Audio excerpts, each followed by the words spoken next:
د اسلامي امارت د واکمنۍ چارواکو او مشرانو ته د امریکا د ولسمشر صبر تمام شو.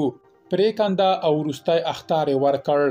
ډونالډ ټرمپ ویلي که باګرام ورته ونه سپارل شي بدې پیښې به رامنځته شي، خو د نوموړې واکمنۍ غبرګون ورته څه دی؟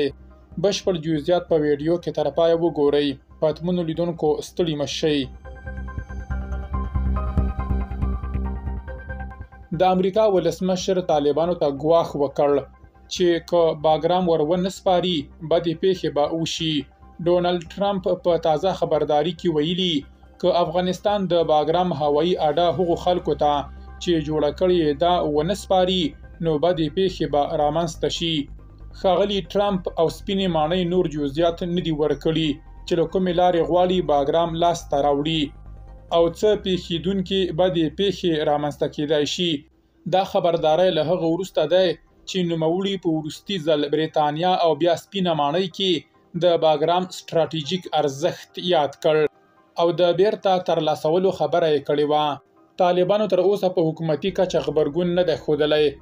ځینې راپورونه خپاره شوي چې د طالبانو د کورنیو چارو وزارت ویاند عبدالمتین قانی له یوې رسنۍ سره په خبرو کې امریکا ته د باګرام سپارل رد کړي او هغه یې کرکجنه کړنه بللې ده.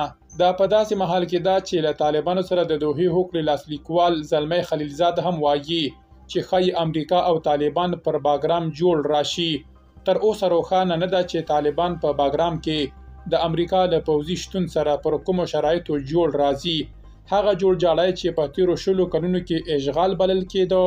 درنو لیدونکو له ملتیا مو مننه.